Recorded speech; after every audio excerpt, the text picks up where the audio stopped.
It was August 20th, 1966.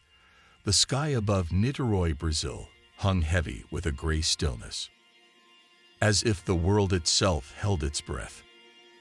On the outskirts of the city, the Morro do Vintém hill loomed, a dense, overgrown outcrop often avoided by locals. Its twisted trees and coarse vegetation gave it the look of something ancient and undisturbed. But on this day, its stillness was shattered by the terrified cries of a teenage boy.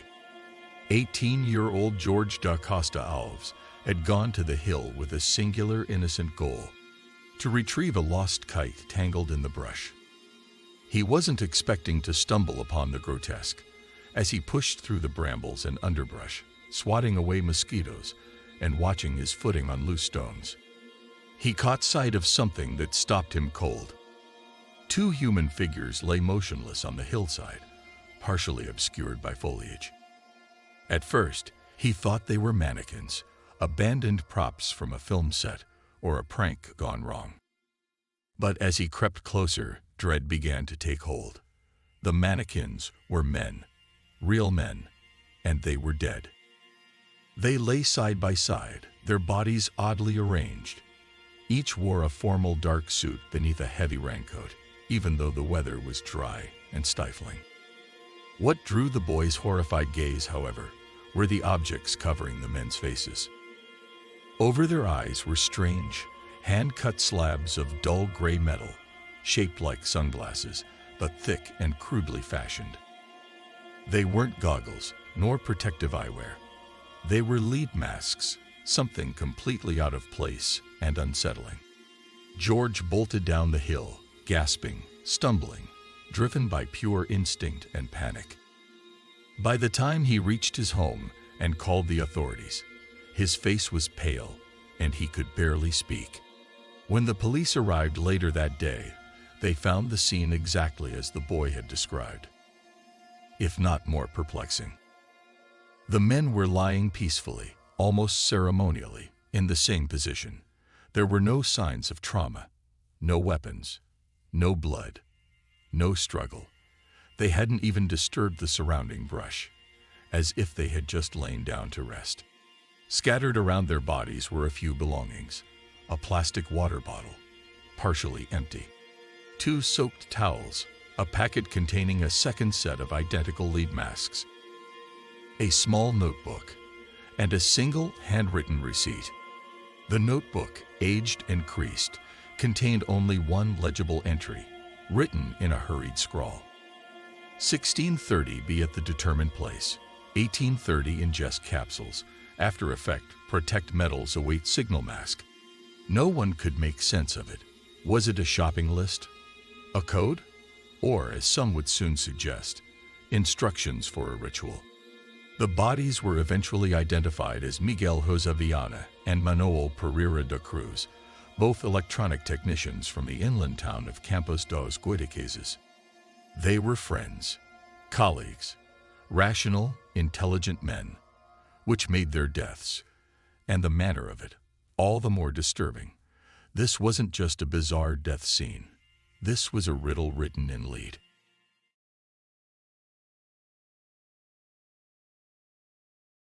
To truly understand the strangeness of what unfolded on Morro do Vintém, we need to step back to a week earlier in the modest town of Campos dos Goytacazes. Nestled within the Brazilian state of Rio de Janeiro, this industrial town was home to oil refineries, factories, and a growing fascination with radio electronics in the mid-1960s.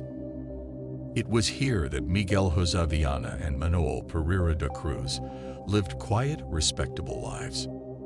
Both were technicians, bright minds in their early 30s who specialized in building and repairing electronics.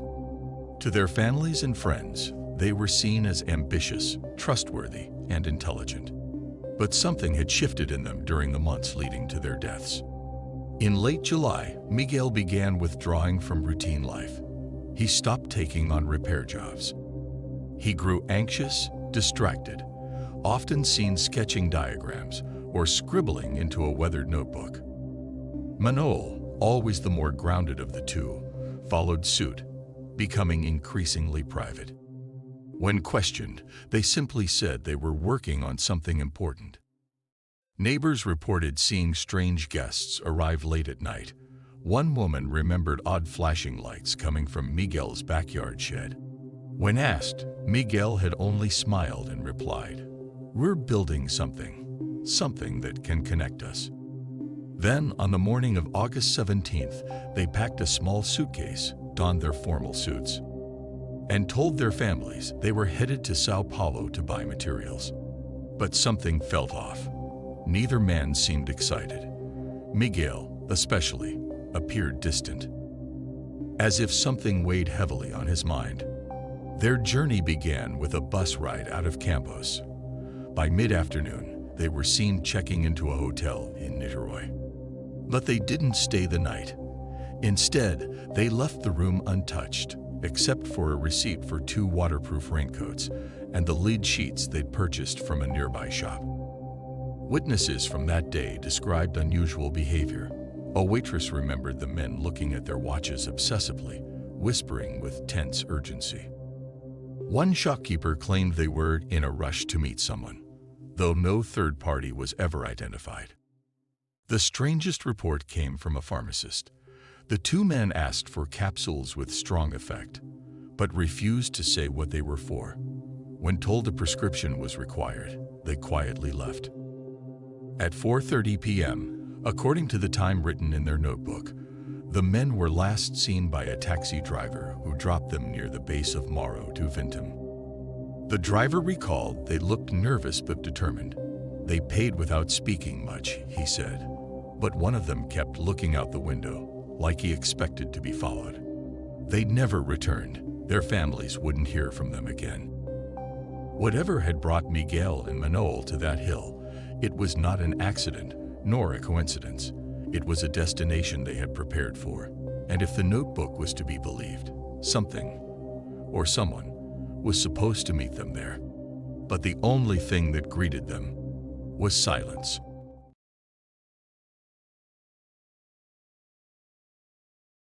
As investigators tried to reconstruct Miguel and Manuel's final hours, they began hearing strange whispers from their past, stories of secret experiments, arcane interests, and something far more elusive than electricity, the spirit world.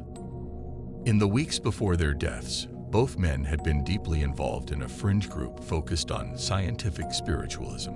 Not quite a religion, and not merely a hobby. This secretive circle believed that electromagnetic frequencies could be used to contact non-human intelligences. Entities described not as ghosts, but as beings of light, celestial minds, keepers of universal knowledge. Friends and family began revealing details they previously withheld out of embarrassment. Miguel's sister told police that he had become obsessed with the idea of building a machine that could receive cosmic transmissions. A cousin recalled one night weeks earlier when Miguel excitedly claimed that he and Manuel had successfully heard the voice of an enlightened being during an electrical experiment conducted in near total darkness. They believed they had made contact, and they wanted more. The notebook found near their bodies wasn't just a to-do list. It was a ritual blueprint, one that mirrored instructions used by occult-leaning engineers in post-war Europe. Those engineers believed that timed ingestion of psychotropic agents, coupled with isolation, ion shielding, and metal eye coverings, could trigger altered perception. And then there were the towels, too, damp and carefully folded. Spiritualists often used wet cloths to regulate body temperature during trance states. Miguel and Manuel may have believed they were preparing to temporarily leave their physical bodies. But something went wrong. Or maybe everything went exactly as planned. No autopsy was performed in time to test for drugs or toxins. Due to bureaucratic delays, by the time the coroner opened the bodies, internal decomposition had rendered toxicological analysis impossible. It was one of the most costly failures in the investigation, because whatever they ingested at 6:30 p.m. that day was gone forever. Adding to the eerie mood were rumors that Morro do Vintém had long been considered charged ground by local mystics. Stories emerged of past sightings, strange lights in the sky, electronic devices malfunctioning, and even unexplained disappearances. The hill had a history. One neighbor told a journalist, "People say spirits live there, not ghosts, something older. Things that come through when you open the wrong door."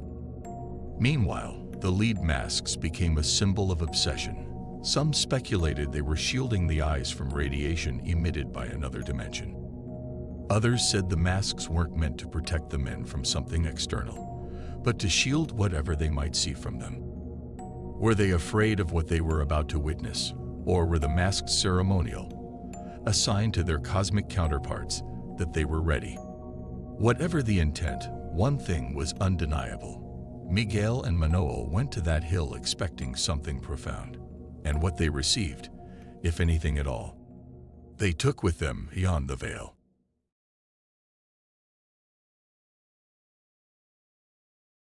As police sifted through the puzzling details, a question hung in the air like static before a storm.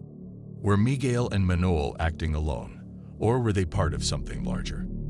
It didn't take long for investigators and journalists to stumble upon fragments of something secretive, an alleged underground network of scientific spiritualists operating in small pockets across Brazil. The group, which some insiders called the Brotherhood, wasn't formally documented, but hints of its existence appeared in police reports, whispered testimonies, and even anonymous letters. The Brotherhood was said to combine electronics with mysticism, using homemade devices to channel energy fields, communicate with interdimensional intelligences, and even attempt astral projection. Rituals often included exposure to strong electric currents, timed ingestion of chemicals, and the use of materials like lead to filter radiation from cosmic realms. Miguel and Manuel weren't experimenting. They were following protocol. Journalist Miriam Neves, who covered the case at the time, uncovered a chilling detail. A nearly identical incident had occurred 4 years earlier. In a nearby town, another electronics enthusiast had been found dead under mysterious circumstances. He too had crafted a rudimentary mask and left behind notes filled with esoteric language about ascension. The cases were never officially linked, but the parallels were undeniable. In one of Miguel's notebooks recovered from his home, scribbled between circuit diagrams and energy calculations, were cryptic phrases like "blind in the light" and "purify the visual wave to witness arrival." These weren't the thoughts of a technician building a radio. They were the writings of a man preparing for a metaphysical journey. What's more unsettling is the disappearance of a third man. One report claimed a third technician was meant to join them on Morro do Vintém, but backed out at the last moment. His name was never publicly released, and when authorities tracked down a possible lead, the man had reportedly moved, leaving no forwarding address. Conspiracy theorists believe he survived and was silenced. Even the lead masks themselves began to symbolize something beyond science. In alchemical lore, lead represents transformation, base metal into gold, the mortal into the divine. Could the masks have been symbolic armor, a spiritual blindfold? As speculation grew, fear followed. Local authorities quietly closed the case, citing lack of evidence. But whispers persisted that files had been suppressed, key documents sealed away, never released. The deeper you dig into the lead masks case, the more it starts to feel like looking into a mirror that reflects something just out of frame. Every clue seems to dissolve upon examination. Every fact bends into interpretation. And somewhere in that tangle of mystery, one starts to wonder, did Miguel and Manuel die because of what they believed, or did they die because they were right?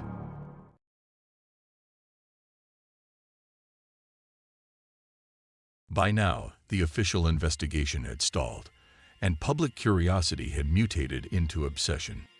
With no answers from authorities and only fragments of evidence, the void was filled by wild speculation, and some theories ventured beyond science, into the uncharted territory of the extraordinary. The first to take root was the extraterrestrial hypothesis. Miguel and Manuel, some believed, weren't trying to contact spirits or ascended beings, but aliens. Their rituals, their strange timing, their protective masks, these were interpreted as preparation for a close encounter.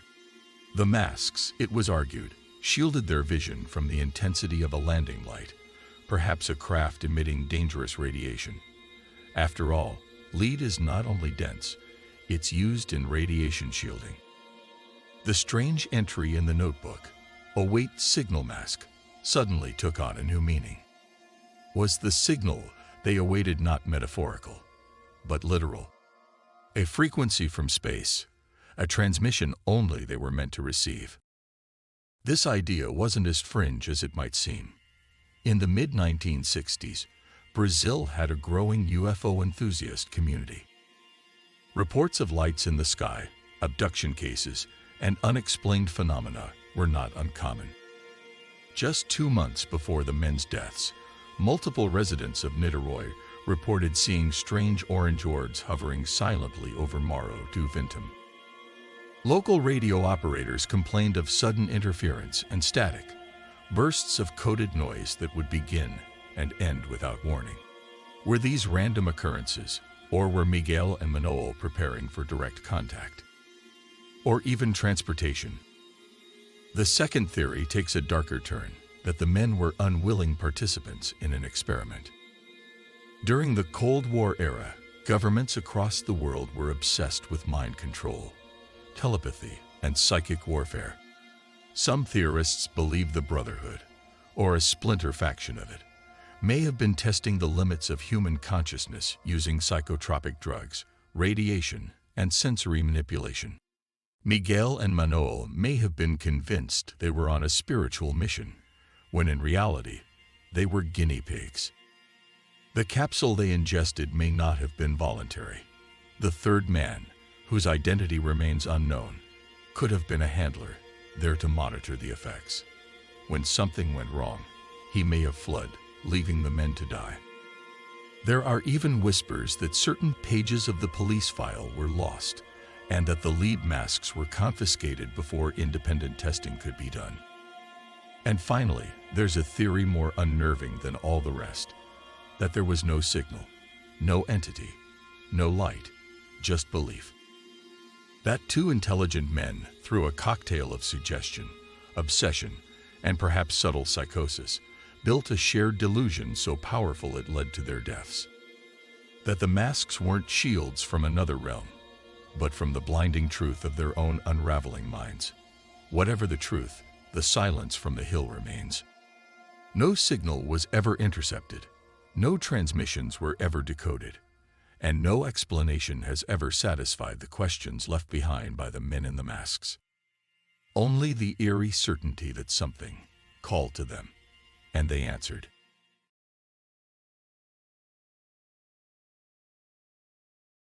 In the years following the discovery of the bodies on Morro do Vintém, the case of the lead masks faded from headlines, but never from memory. Time marched on, but the hill remained, a quiet sentinel keeping watch over the unspeakable. The families of Miguel and Manuel were left with a silence far more unbearable than any explanation. Their sons, brothers, and friends had died in ways that defied logic, tradition, and even science. Every few years, another reporter would knock on their doors, looking for the next sensational headline. But the families had learned to say less and less. The grief was too personal, the mystery too raw. Today, their houses still stand in Campos dos Goitacazes, faded, quiet, preserved like time capsules. The old radios they once tinkered with now collect dust on forgotten shelves. Their tools remain in drawers. Nothing was thrown away, as if somehow they might still return. The case remains officially unsolved. No new leads, no new evidence. The original police reports are incomplete, and rumors persist that certain documents were intentionally buried. What little remains has become the foundation for decades of speculation, fueling books, films, and endless online threads. Tourists still visit Morro do Vintém. Some come with cameras and notebooks, eager to find energy readings. Others arrive in silence, placing flowers at the overgrown spot where 2 lives ended mysteriously. The grass has grown over much of it now, but locals can still point to the exact patch, a scar on the landscape. And yet, despite all the investigation, the analysis, and the obsessive theorizing, the only real truth we're left with is this: 2 men died believing in something. Whether that belief was spiritual, scientific, delusional, or divine, we'll never know. Perhaps it doesn't matter. What matters is that they followed that belief to the very end. They left behind no screams, no struggle, and no answers. Just a pair of lead masks, a cryptic message, and a question that has haunted Brazil for nearly 60 years. What were they waiting for? What did they see? And if they truly received a signal that day, where did it come from? In the end, the lead masks case isn't just a story about death. It's a story about the human search for truth, for connection, for meaning beyond this world. It's about 2 men who looked to the sky, asking to be chosen. And if the hill ever answered them, it has never spoken again, because some places remember, and some questions echo longer than a lifetime.